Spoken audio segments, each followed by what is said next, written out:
Hi devs! In this video, I'm going to describe the typical technical interview. Many people are intimidated by the technical interview, so it's good to be a little bit nervous about it so that you'll study for it. But in this series of videos, I'll give you tips based on my experience both as an interviewer and as a hiring manager. I've interviewed and hired hundreds of engineers. At Google, I served on a hiring committee where I reviewed hundreds more interviews that were performed by other Google engineers, and then I made hire or no hire decisions. I've therefore performed or read perhaps 1,000 technical interviews.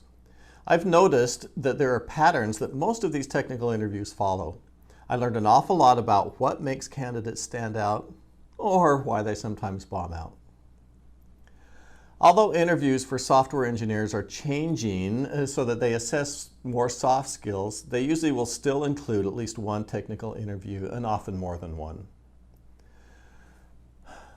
A typical technical interview proceeds somewhat as follows.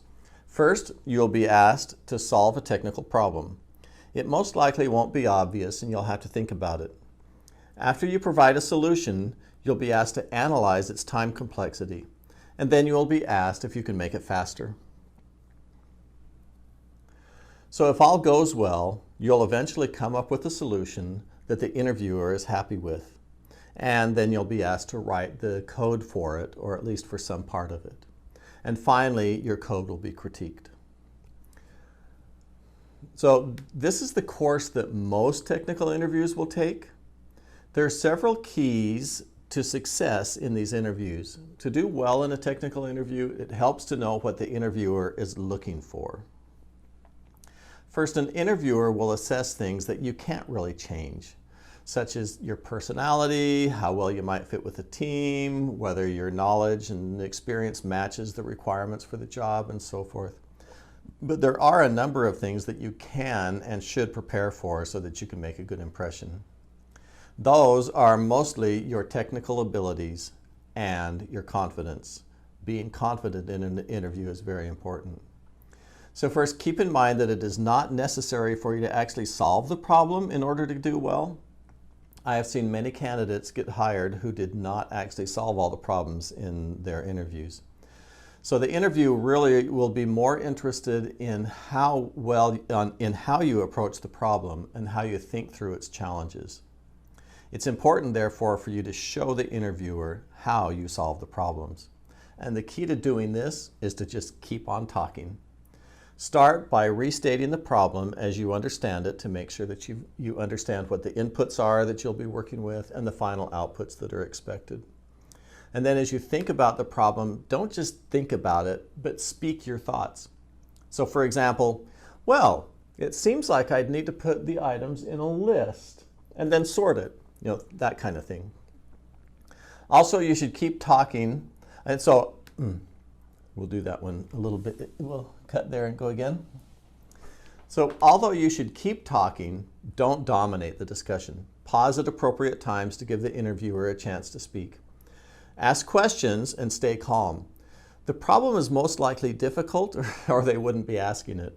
The interviewer has probably asked it many times and has had a lot of time and opportunity to solve it.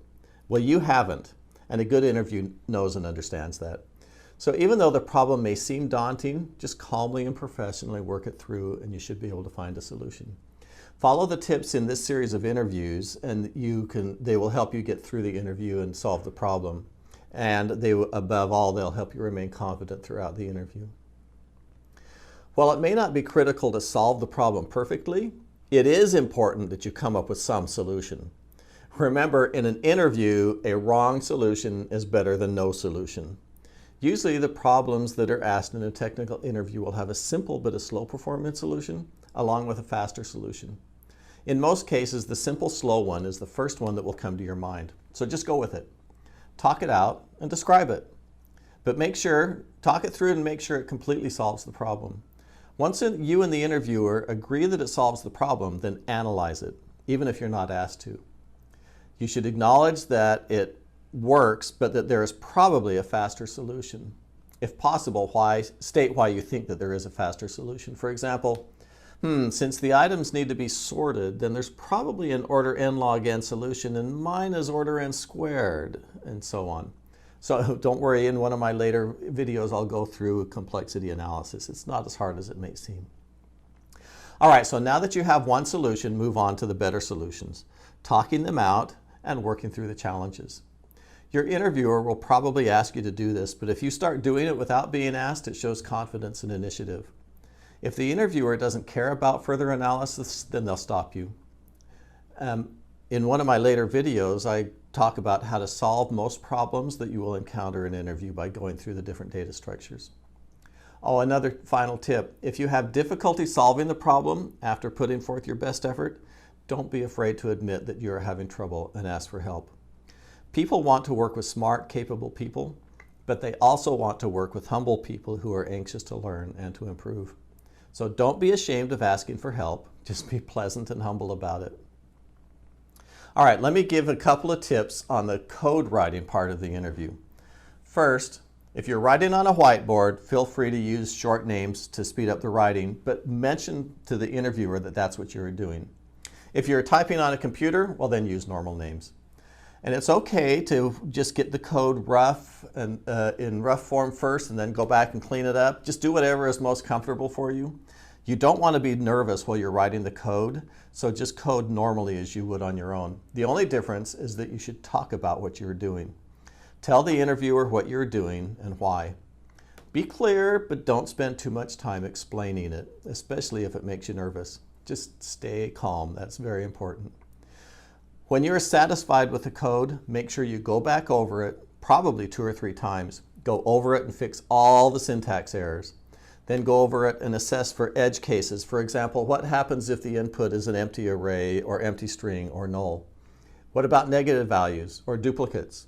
Make sure you've handled all the edge cases.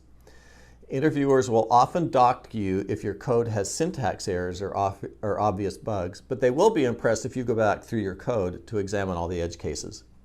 They will probably find problems with your code, and some interviewers, in fact, take pride in doing this. So don't worry if they find problems. Just do your best to make it hard for them to find them. So one last thing to keep in mind is there are many factors that come to play in a hiring decision. Your technical skills are just one of those factors. Others are how you fit with the team, your experience, how you fit in the role that they are trying to fill, and so on. Sometimes it also just depends a little bit on the luck of the draw, like who interviewed you, what questions they chose to ask. Were they having a bad day on that day, or were you? So just study hard, show a lot of enthusiasm, and do the best you can. Don't be discouraged if you don't get the job. Move forward and keep trying. Every interview you do, whether you're successful or not, will help you do better in the future. My next video in this series is about data structures and algorithms and what you need to know about them for technical interviews.